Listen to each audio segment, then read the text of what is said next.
Nice. And we're back. Day 8. Officially over 1 week here.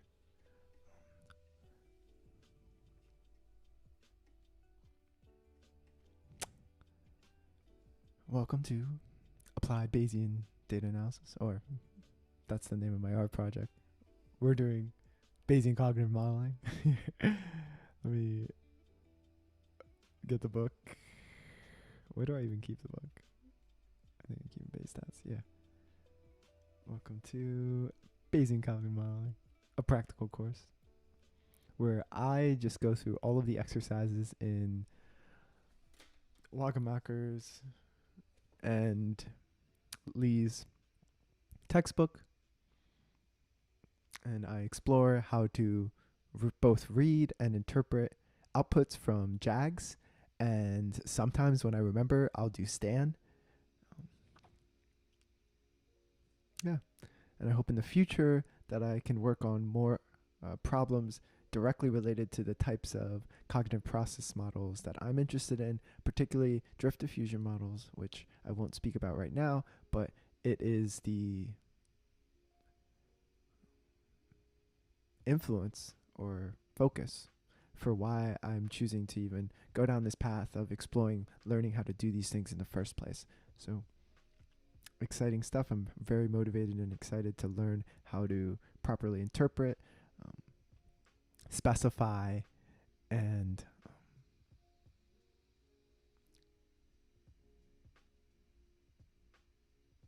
implement. Yeah. Interpret, specify, and implement. But not in that order. It would be specify, implement, and interpret a drift diffusion model. But we have to start with the easy cognitive models first. Easy in the sense of just a little less complex.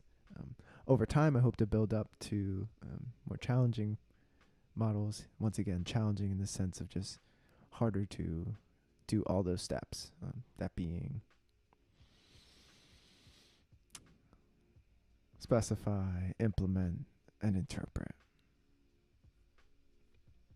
Last time, we started latent mixtures, and we did the first 3, and now we're moving on to 2 country quiz. So we're going to check that out. Page 85. We're going to just prep ourselves, and then we'll get right into reading some of the diagrams and pulling up the code and tackling those exercises.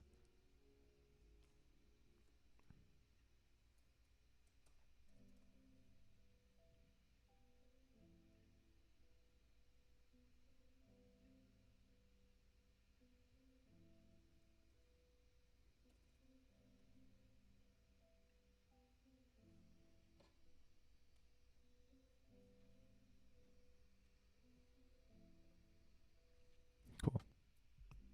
Just editing so that I also can hear the lovely chill vibe music. If you're curious about the music, leave a comment and I'll link it over to you. It's just actually, I guess I don't have to do that. I just use a YouTube playlist here. So your mix 2019 lo-fi. It's good enough.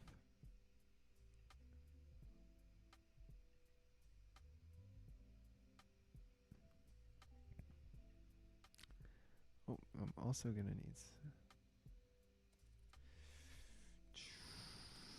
just pulling up all the files.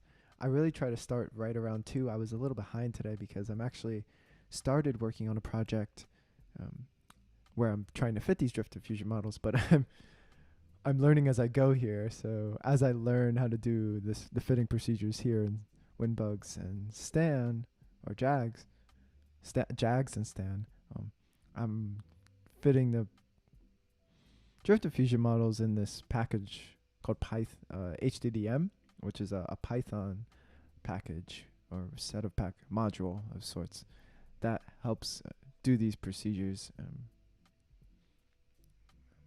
with a nice interface in the sense of the set of functions just really helps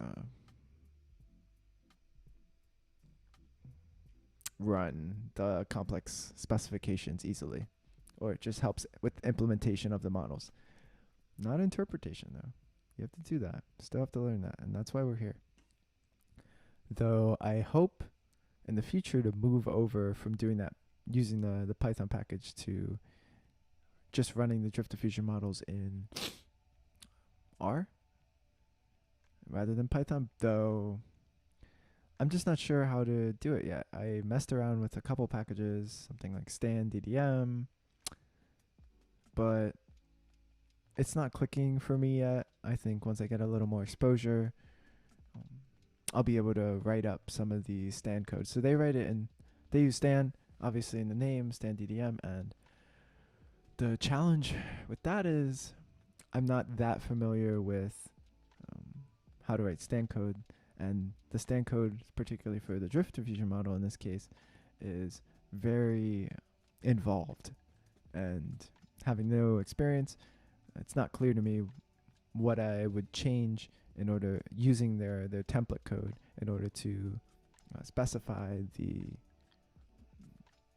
what I believe is happening in my particular data. So I can't do that yet there. I also, to be frank, I can't do that in the Python one yet either, but I'm learning and we're making good pace. Anyways, so here we're going to work on 2 country quiz. All right. So suppose a group of people take a historical quiz and each answer for a person is scored correct and incorrect. All right, some people are Thai, some are Moldovan. From Moldova. Neat. Additionally, some of the questions are about Thai history and some of them are about Moldovan history. So it's likely that the people who are from Moldova will get those history questions right, hopefully, and then the Thai will get the Thai history questions right. So there's these 2 rates that we assume, based on where you're from, you're likely to get questions, you're more likely to get questions correct about your country's history. Though, and here's the hiccup, in our data source, we don't actually know if you're from one of these places, and we do not. And we also don't know anything about the questions. Great. All we have is this data table. So we have these questions, some of which are from one country, some of which are for the other. We have these peoples, some of which are from one country, some are from the other. And we want to infer which country and are people from. So you can see some patterns here where these people, person 1 and person 2, are likely from the same country. I make that assumption because their pattern of responses is quite similar, if not exact. Yeah, exact. So we can assume that maybe G is a tough question in terms of their history, or G is a question from the opposing country. We also don't know if they're equal. It doesn't specify if there's equal amount for each country in terms of questions. So I can't make the assumption that the ones, they got a perfect score, right? But I can make the assumption that they're from the same country based on the pattern of their responses. So formally, we want to make these inferences, the type of thing I just did there. I want to make that inference for those where nationality of the person matches its origin of the question. And the answer will be correct with high probability for those particular questions from that country. So let's implement this in the graphical model. I'm just going to see if I can do this. Okay.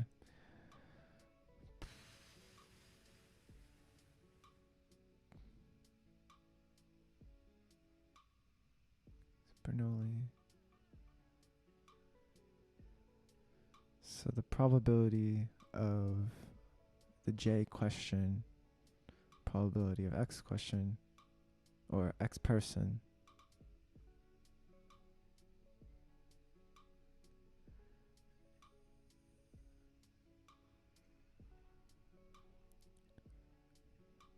if X sub I is,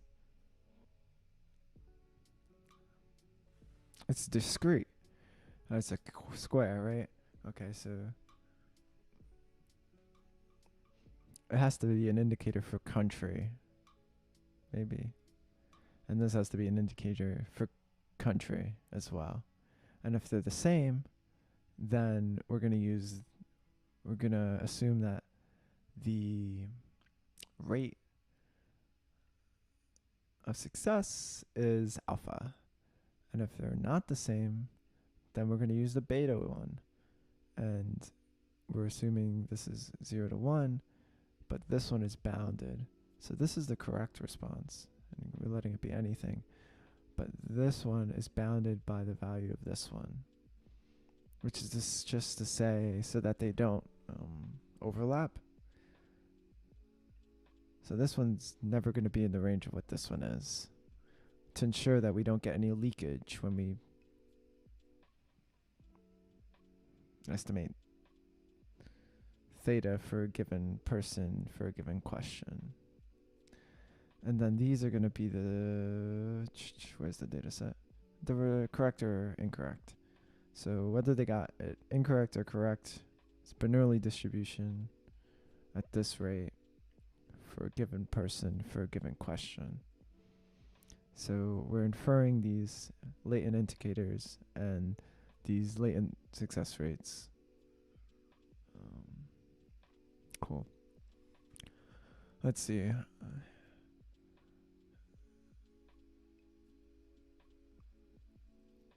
So we have this constraint, right? It talks about it here.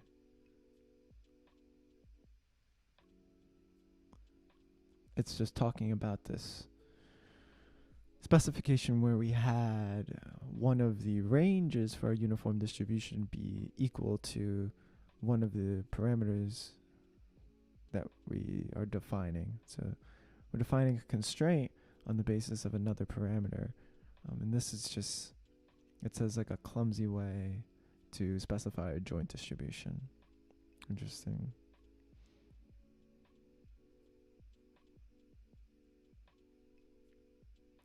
Right, so binary indicators variable xi assigns ith person to one country or another.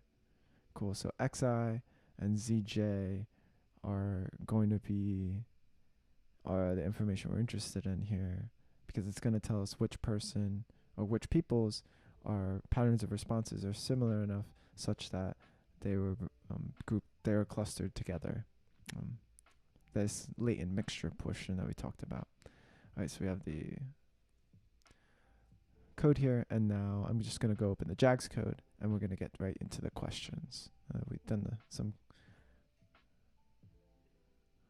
nice conceptualization.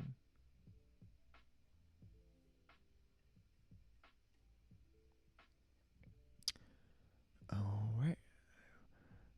Applied Bayesian. Man, I always forget. We're looking at the books. JAGS code. And we are still in parameter estimation. We're looking at latent mixtures. And this is 2-country. So I need the 2-country text file. And then I need the 2-country JAGS file.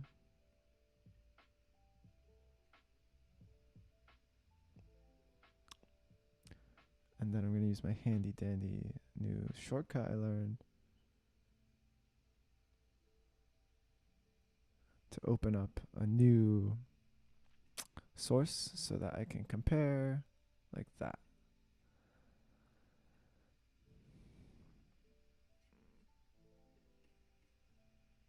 So maybe I can just go ahead and open the stand code.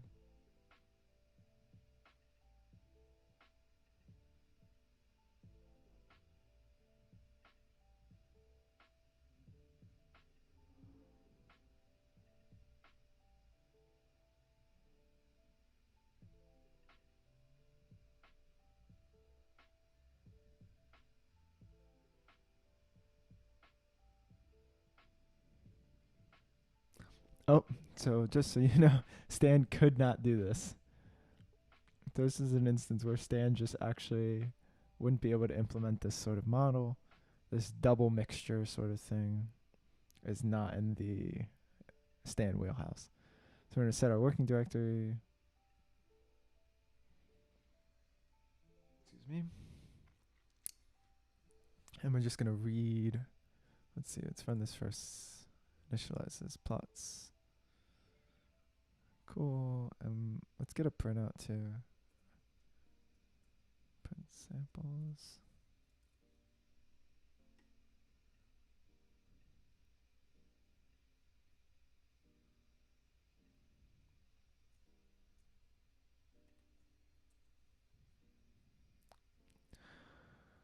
Cool. So 8 peoples, and we're getting what country each of the 8 people are from.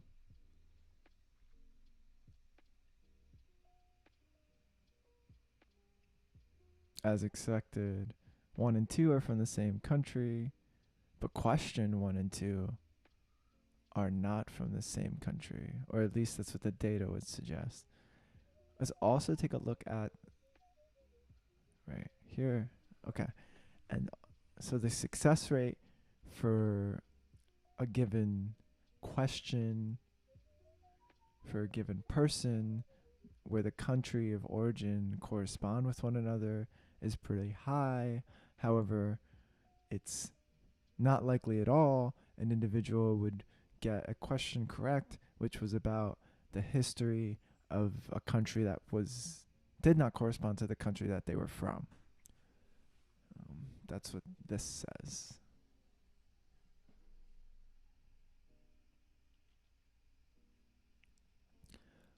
So each of these x's then are, as we see here, it's the discrete indicator for a given person from a country. And you see person 1 and 2, as we inferred just by visual inspection of the data, are highly probable. It's probable that they're from the same country. Likewise, person 3 and 4 from the same country, 5 and 6 from the same country, etc. to 8. And then questions wise, question 1 is from country 1, and question 4 is from country 1. So let's take a look at the data. Question 1 from country 1, question 4 from country 1. That makes sense because both person 1 and person 2, whom are from country 1, also got these 2 questions correct. And based on the alpha rate of success of getting a question that's from your corresponding country, we can say that these are questions that are about history from these respective persons' countries.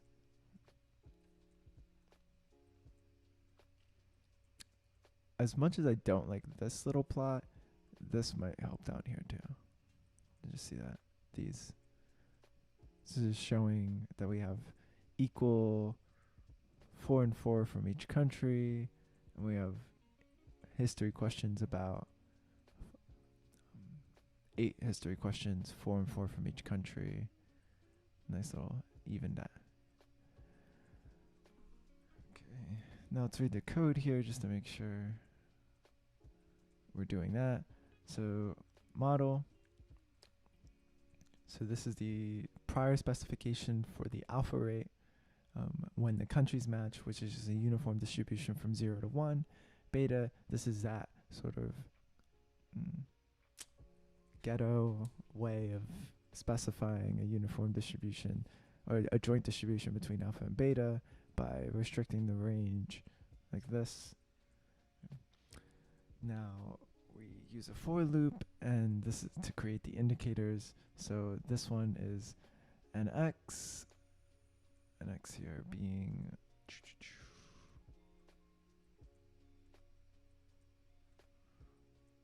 number of rows, number of people. Right. So 1 for each person, we're going to give a Bernoulli distribution. So it's possible they're from either. It's 50-50. And then we're going to recreate another one using this distribution, x1, where it's equal to x plus 1, And we do this because we had this problem earlier where how this indicator is specified in the model needs to correspond to 1 and 2 rather than 0 and 1. So we add 1 so that it's equal to 1 and 2 as an indicator rather than 0 and 1. And then we do the same thing for the indicator for the questions. And now we specify a for loop here, a nested for loop, where we're identifying each of the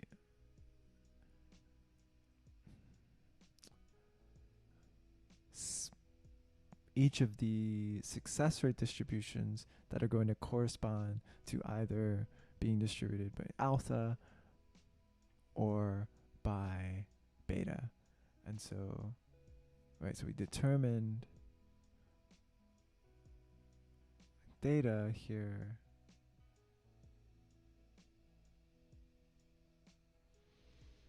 Data for a given person, for a given question,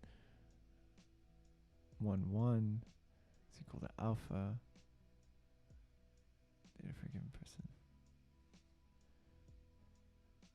So this is just telling for each cell which distribution it's going to be from. And then the data are Bernoulli.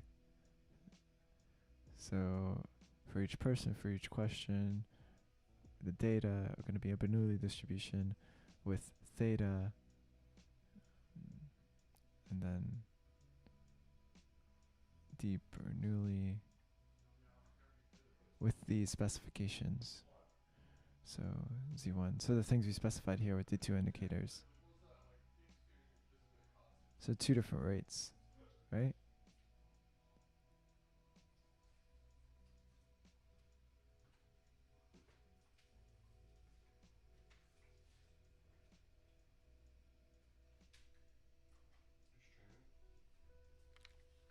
Yeah. Huh? I got me. What's up, guys? Roommate says, "What's up to the stream? We're all here live doing." What's up, chat? I don't keep eyes on the chat enough, but I imagine I have no need to do that right now. What do you call a girlfriend who's really into statistics? I don't know what. I don't think there's a word for that. Bayesian girlfriend. Are you making this up? Yeah. That's pretty good though. It wasn't.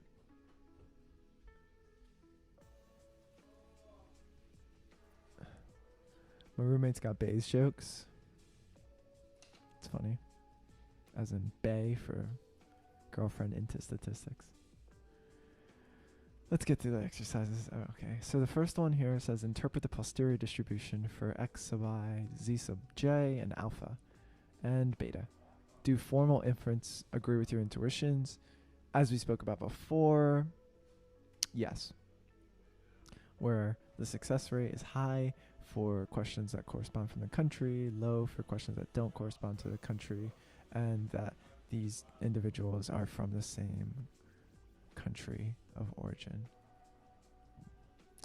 Okay. The priors on the probability of answering correctly capture knowledge about what it means to mismatch and to match a mismatch by imposing and constraint. Change the code so that this information is not included using a prior distribution, which is just betas. Run a few chains against the same data until you get an inappropriate and perhaps counterintuitive result.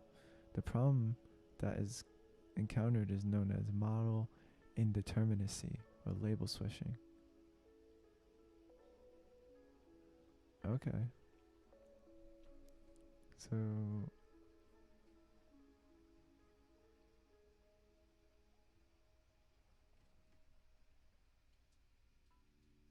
let's just change the distributions.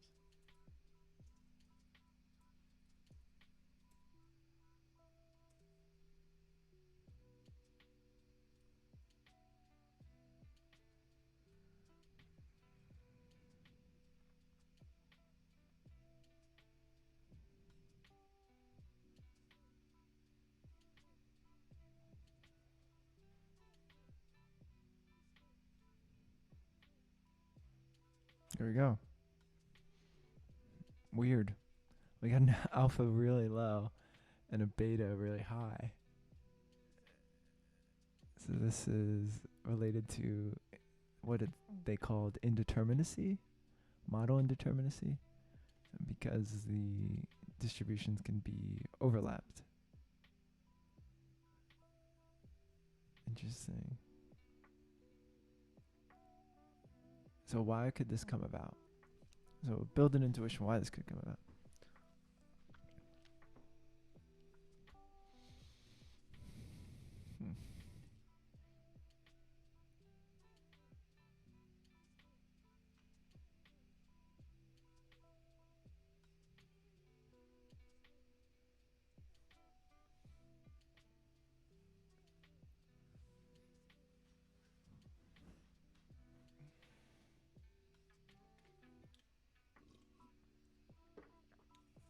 Wow.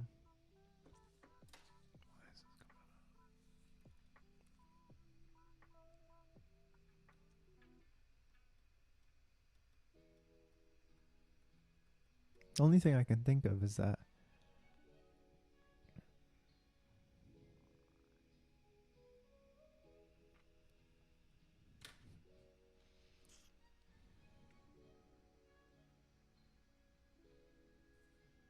from theta,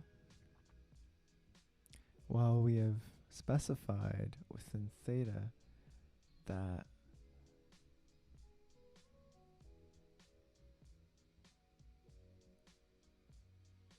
these four cells are going to be from the following distributions. These two distributions can be from the whole possible range of a beta distribution prior. So that's flat. So we have two flat beta distribution priors, and we take a look at the cells.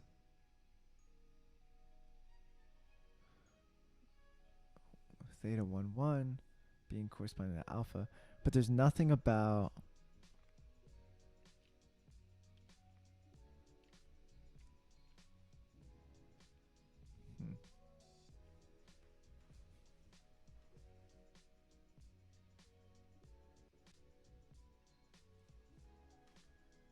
let's see.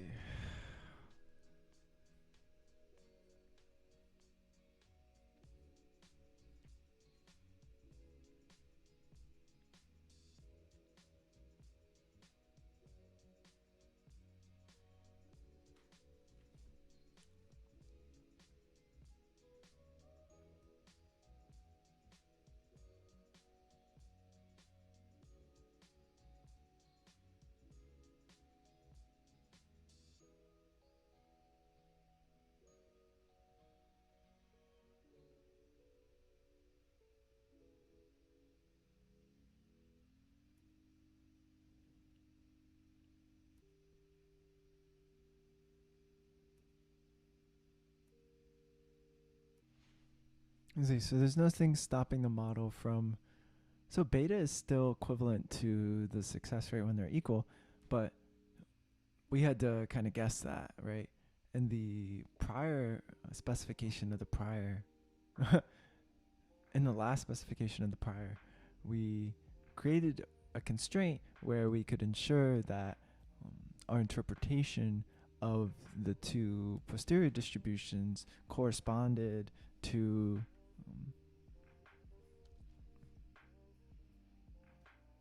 the verbal interpretation we wanted, that being one being related to the successes and one being related to the not successes. But these roles can switch because we didn't specify, because the ones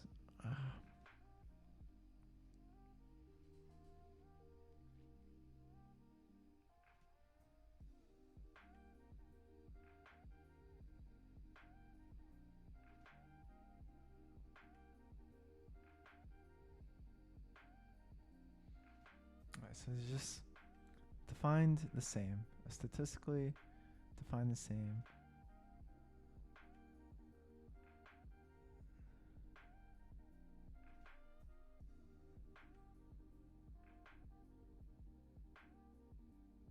So we remove indeterminacy in this case by carefully defining or specifying the model, while we could just be flexible in our interpretation and then realize that the one alpha and beta, the one that's higher, is supposed to be correspond to what our intuitions would correspond, that being the success rate. Or we can just make sure we know which coefficient actually corresponds, because in a case where they were closer to one another, these variables, it might we might not be able to infer which of the coefficients actually correspond to what we think it corresponds to. It's clearer in this case, but it could be less clear. So we just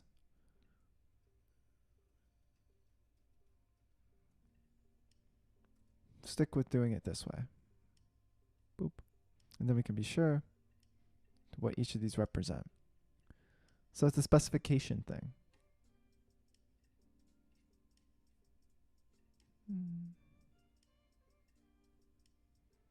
All right. Now suppose that 3 extra people enter the room late and begin to take the quiz. One of them, late person 1, has answered the first 4 questions. The next, late person 2, has only answered the first question. The final late person is still sharpening their pencil and has not started the quiz. The situation can be represented here. Interpret the inference the model makes about the nationality of the people who are late and whether or not they will get the unfinished question correct. Wow, I don't know how you do inference on the third person, but I imagine this first person is going to be part of group, same one as group 1, and then this is going to be part of the same one as group 2. So let's take a look, and this corresponds to data set 2. Right?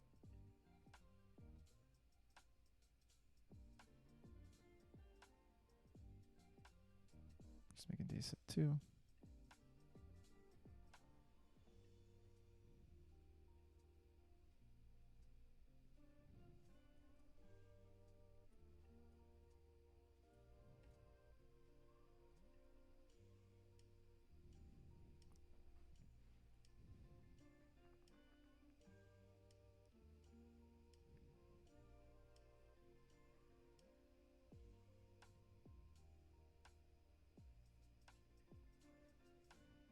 Late person 3, 8, 10, 11, 11.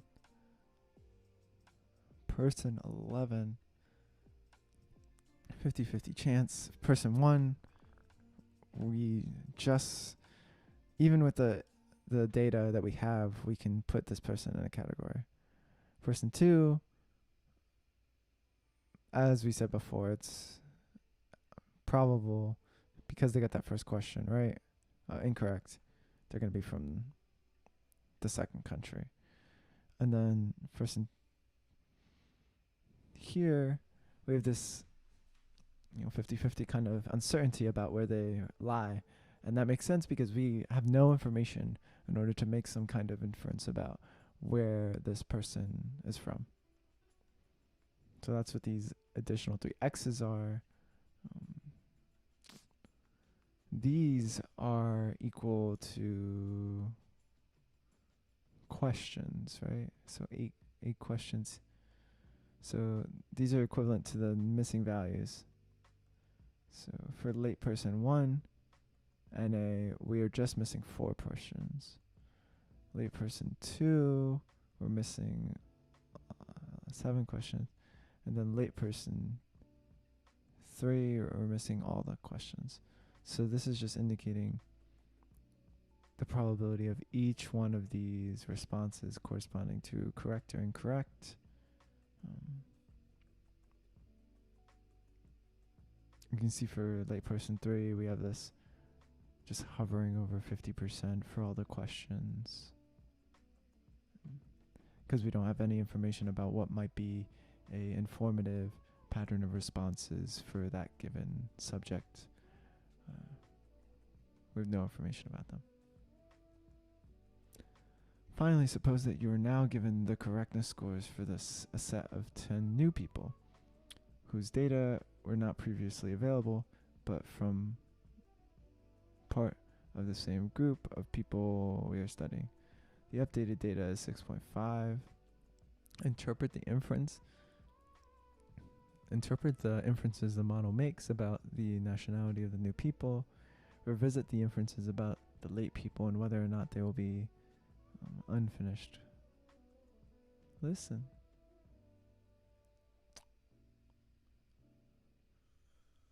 Okay.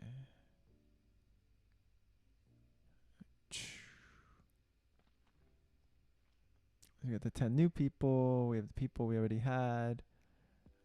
The 8 people we already had. And now we have these peeps. Does the inference drawn by the model for the third late person match your intuition? There is a problem here. How could it be fixed?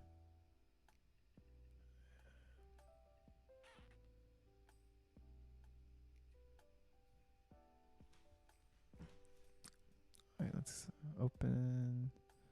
We'll get data set number 3 then.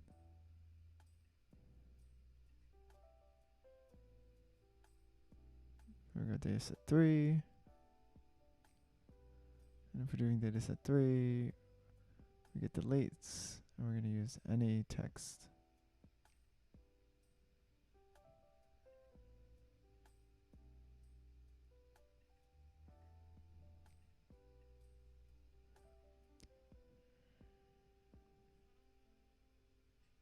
Bernoulli rate.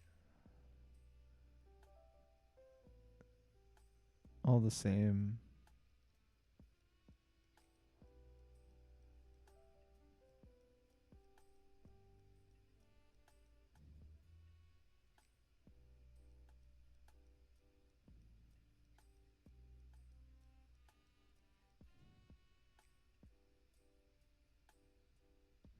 Oh.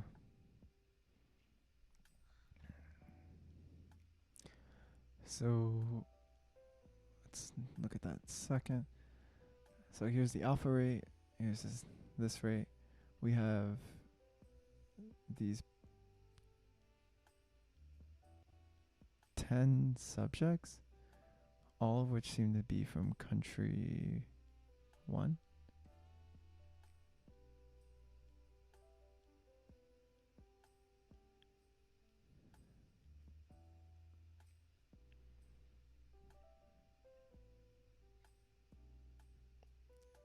And then we still have the 8 questions.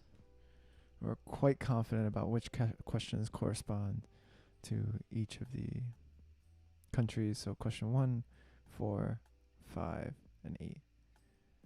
Note though that individual 21, right? Is that late person 3? 10, 18, 21. Okay. Mm. 50-50, right?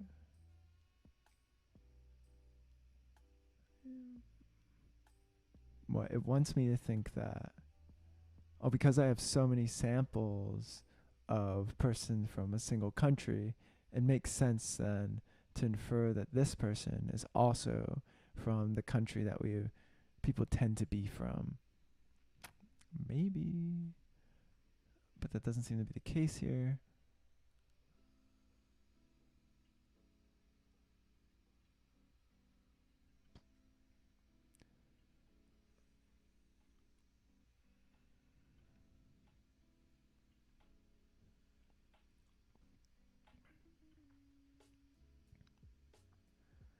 Late person 3 is still following this pattern of responses I'd expect.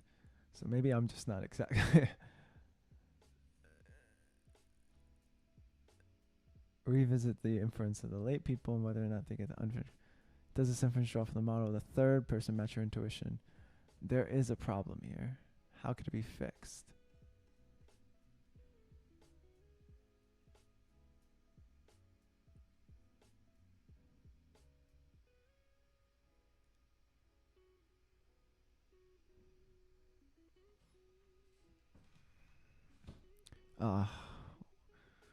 Well, we can change the probability of a person being from a given place. So here we can change this to 7 or something.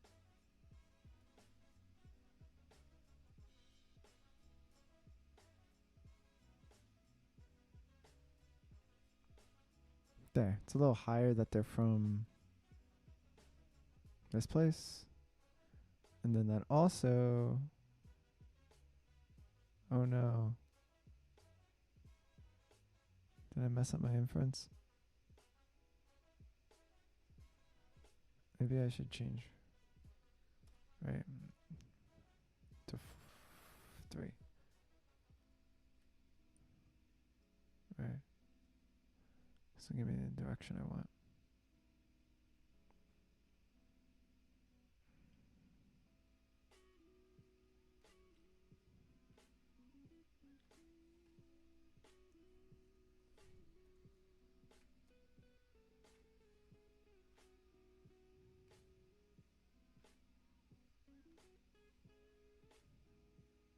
Am I crazy?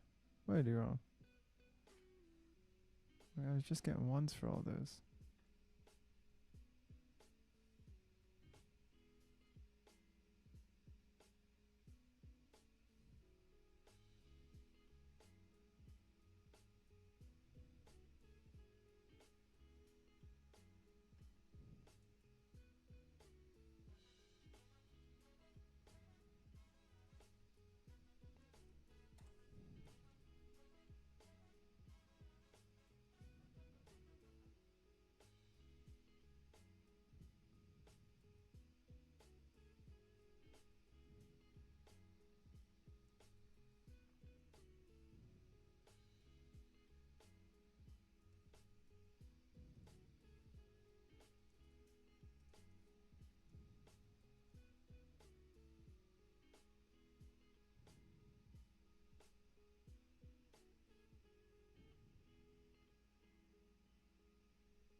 I think my intuition's right here to try to change that value. But let's see.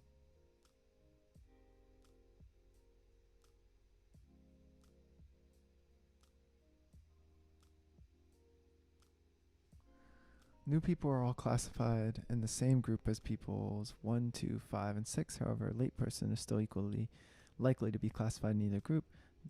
This is a problem in the sense that the model is insensitive to changes in baseline proportions. Ha. See? So I was trying to change the baseline proportion. If we know that there are more people in one category than another, this knowledge can affect our prediction for late person 3. In the case, late person 3 is likely to be the same category as the new peoples.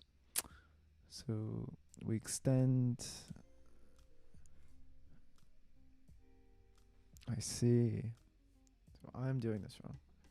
So instead of what I'm doing, x sub I can be equal to x sub I phi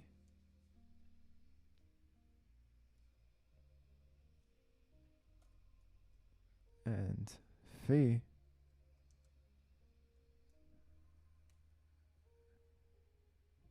is distributed as d beta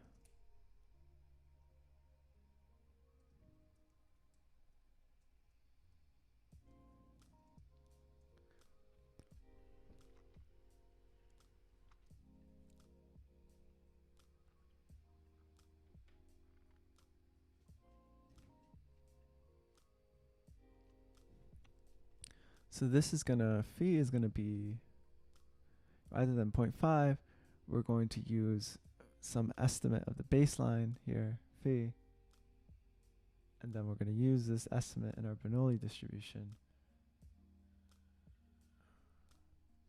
So this is like getting a baseline.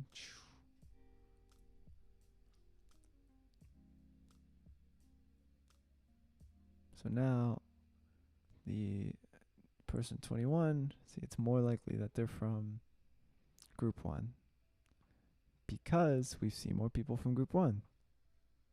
And we accounted for that by stating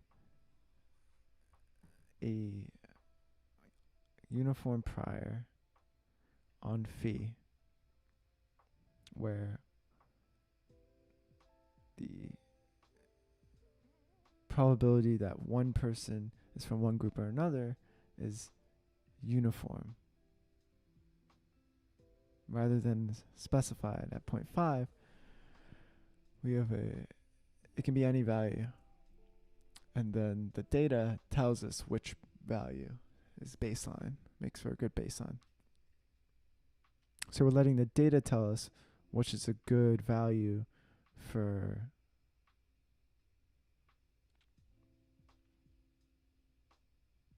a baseline probability before being from one group or another group. And this helps account for there being more people in group 1.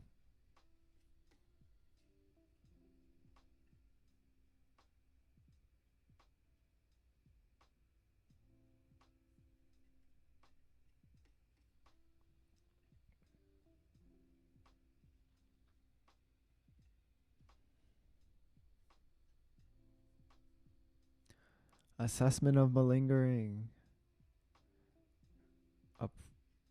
The practical challenge of detecting people who cheat on tests.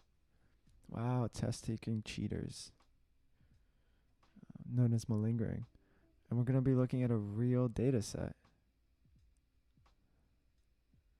We're just going to be looking at an experimental study here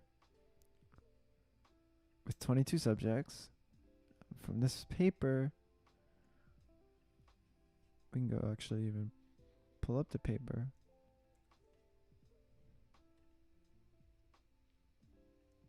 So look, we're now going to be considering examples in the wild. So this is something someone did, you know.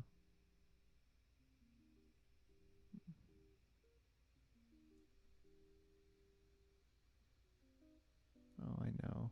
I'm always out of space.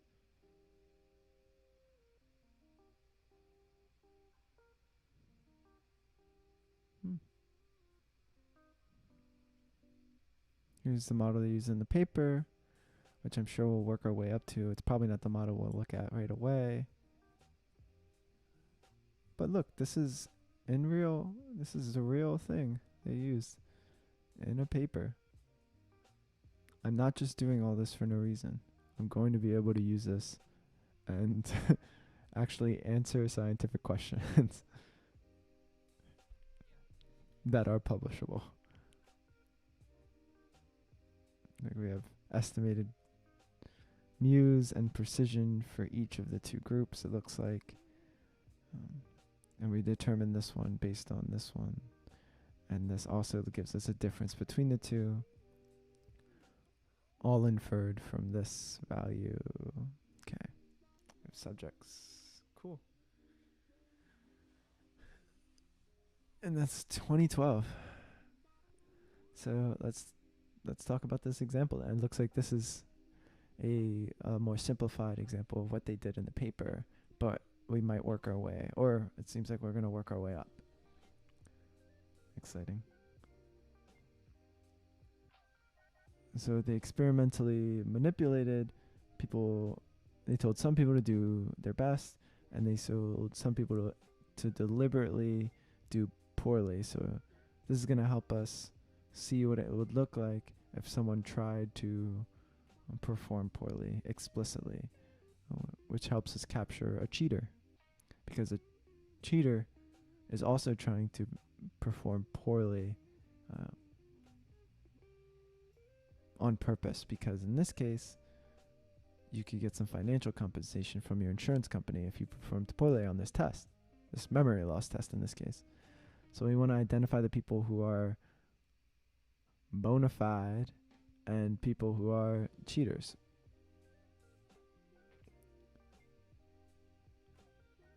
Malingerers, right? Yeah. So we can open up the malingering script straightforward.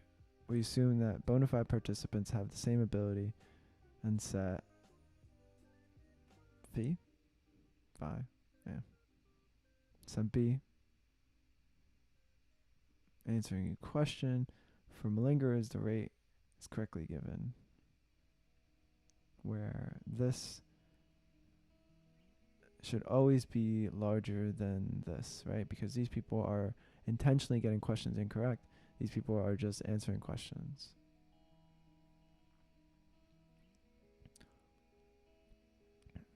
Oh, we only have one question.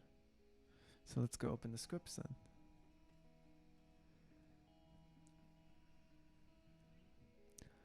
Malingering 1, text. And then malingering 1, jags.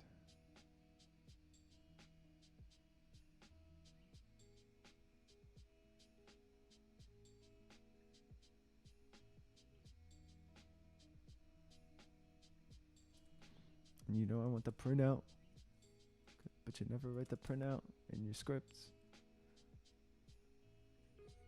Right?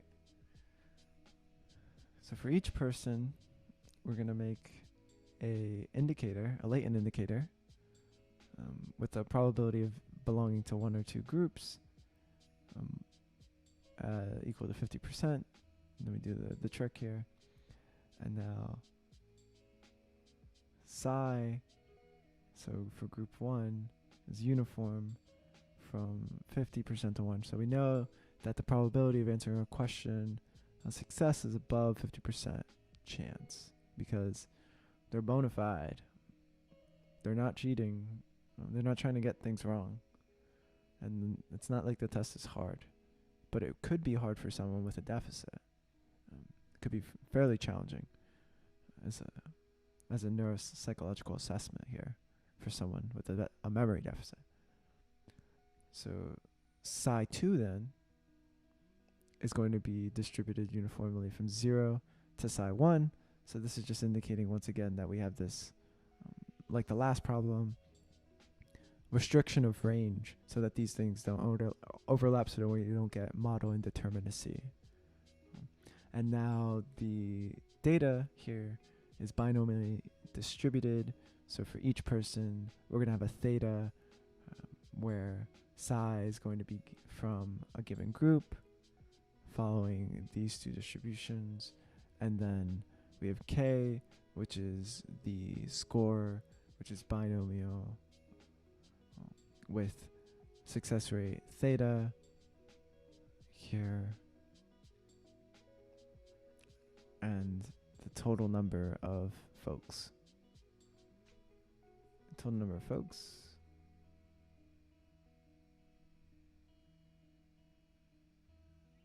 yeah. Well, I guess the script would tell me. Number of questions. Great. Success rate, number of questions. Yeah.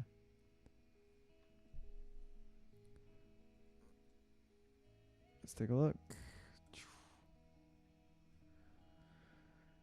Man, that plot's not good.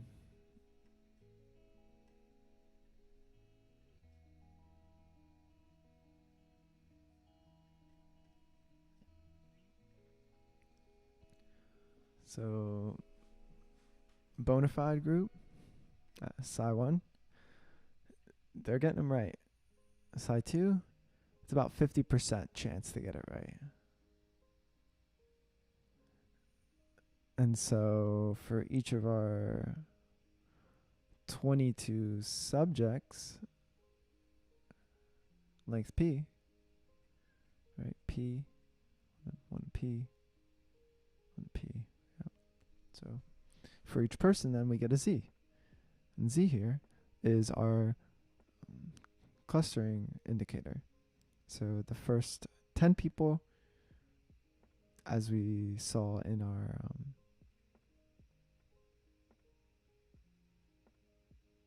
first 10 people are from the treatment condition, right?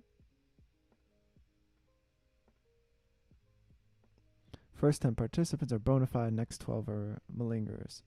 So we know ground truth here because we use an experimental manipulation So we know the first 10 people should be in one group.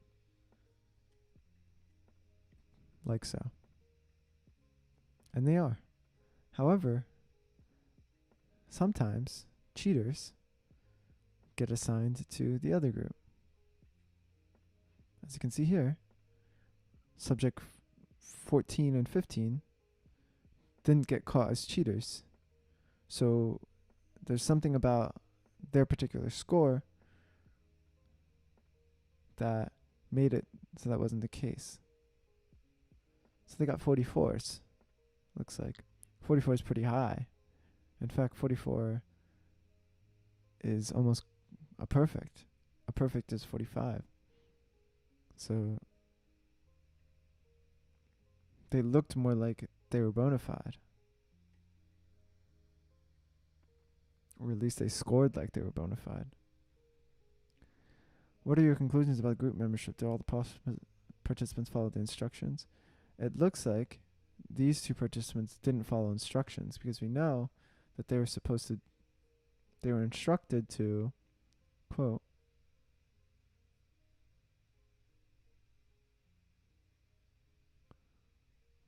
underperform deliberately.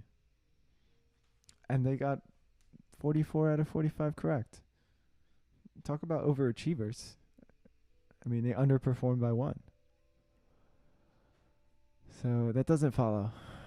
So 2 people didn't listen to us. So now let's take a look. Let's extend the model like we saw in the paper.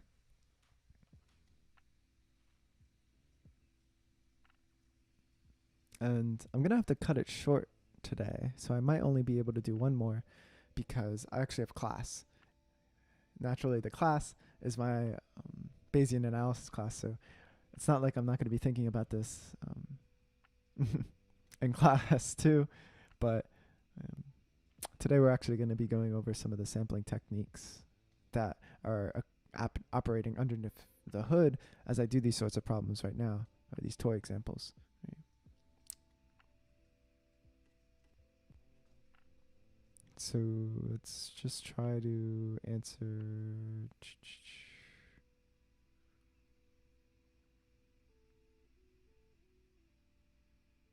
Yeah, let's try. And this is the model from the paper.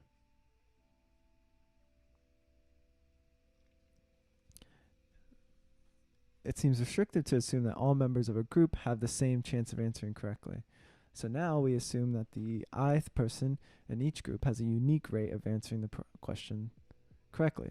So everyone's going to get their own theta, which is constrained at group level distribution. So we're going to have random effects for the success rate.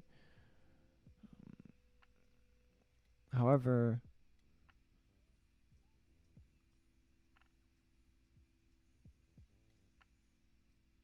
we're going to restrict the Gaussian range so that it falls only in the range of values that we expect, that being between 0 and 1. Though that's not necessarily the best way to do this, but it's the way we're going to do it right now. So there are some alternatives. We could use a beta distribution with alpha beta is defined in interval 0, 1, so it respects the natural boundaries. So now we have a model which each individual's binomial rate parameter is constrained by group level beta distribution. And it's called a beta binomial. So it's useful to transform alpha beta to a group mean, right? Because alpha beta provides information about the average, but not directly, right? But we can determine it from those, like all the information's there. And we can also determine the precision, which actually tells us the information that we want to know about both the average and success rate for a given latent group and the precision of that estimate. It's straightforward to assign.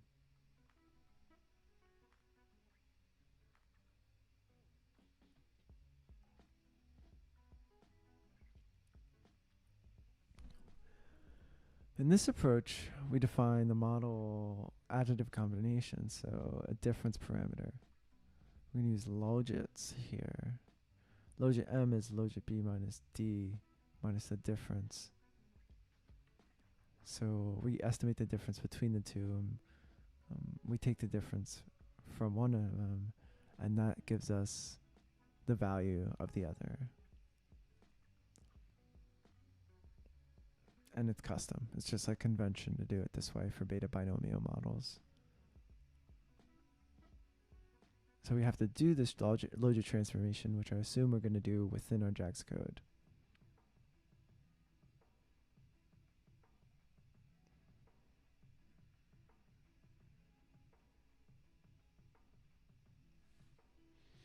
And the difference we specify here, 0, 1, with a threshold from 0 to infinity.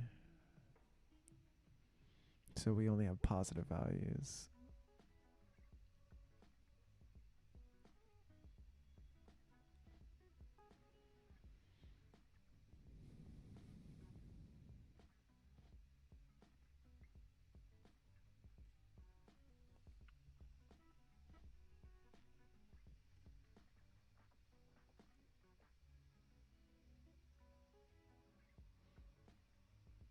And then instead of doing a fixed probability of belonging to the malingering group, we learn about, like we did in that last one where we had a lot of people from one group, we established some sort of baseline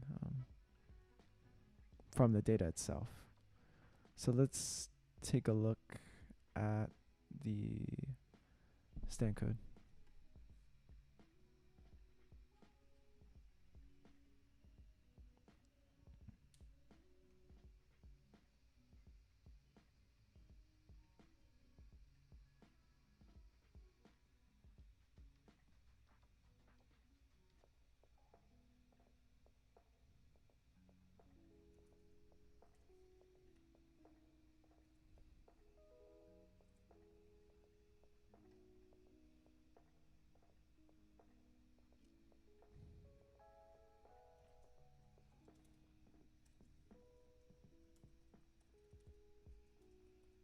It's going to print the samples again.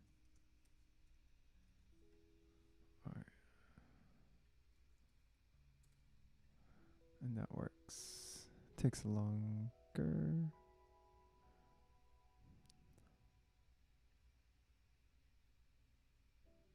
Three chains.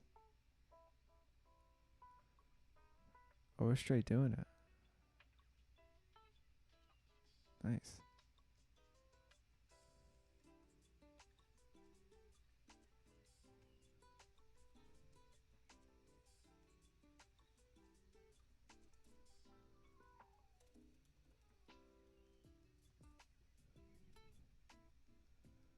Get all the parameters there. Okay. So each person belongs to one or two latent groups. So we define the group. Phi is the base rate. So Bernoulli distribution 0.1.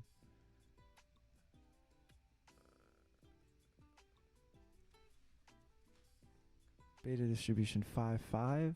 So relatively uninformative prior on base rate here. And then each person is assigned. So here we have to specify the data. So for each person, we have a binomial.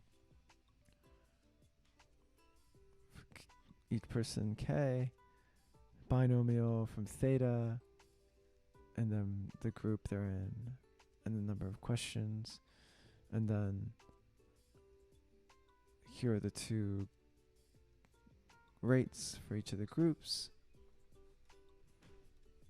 So group 1 is going to have alpha beta from 1, 1, and group 2 is going to have alpha beta 2, 2. And now we have to do the necessary transformations here.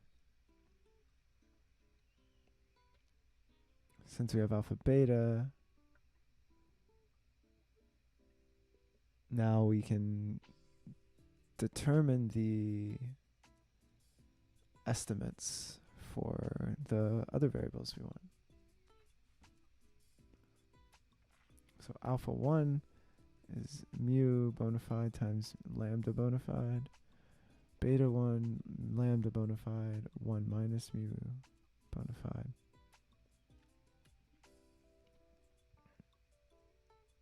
Additivity on a logit scale. So logit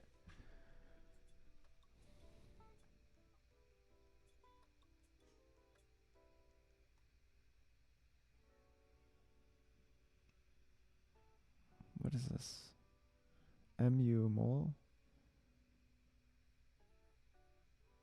Says mu malignant.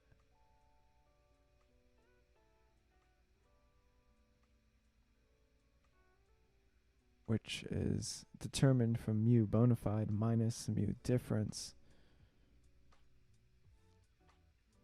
And we specify those down here in our priors.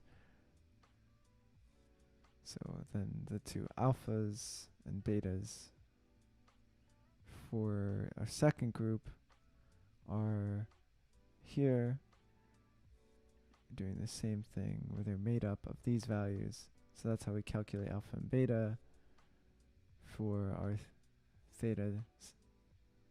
So our rates for each group assignment. And then we have our priors. So we only specify a prior, a uniformed, uninformative prior for the bona fide group, to which we use in order to calculate the prior for the malignant group. And we also need the difference then, which is a normal distribution, 0, precision 0.5. At least I think this is precision in this context. But we constrain the interval so that it's 0, infinity. So it has to be positive because we're specifying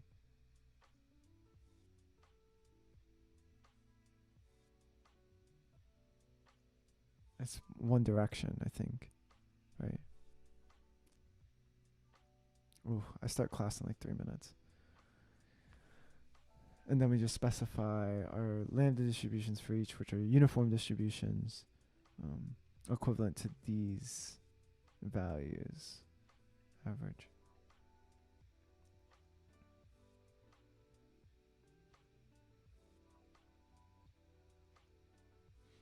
Why the lambda distributions different for the priors?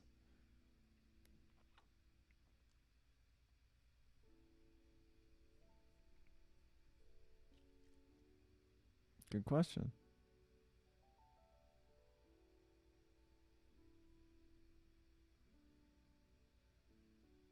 I don't know.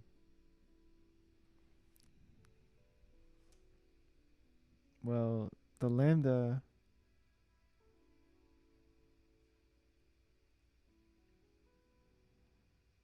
larger. I think it has something to do with the possible range of answers.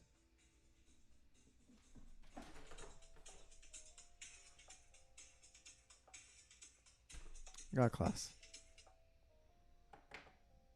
So that's as far as we're going to get. We talked through the model. We'll talk through, tomorrow we'll talk through the interpretation of this model. And we'll continue off with these exercises.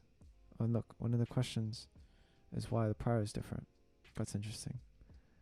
So we'll be able to uncover all that and more tomorrow as we continue to work through these examples. And I hope that we'll also get through the cheating example then as well. And then that'll be it for part 2, parameter estimation. So I'm excited. We're making progress. So thank you for listening. I hope this was informative. Sorry I couldn't spend any more time on this today, but I think we did make a lot of progress, and this is definitely a more challenging and more engaging example. But signing off today. Thanks.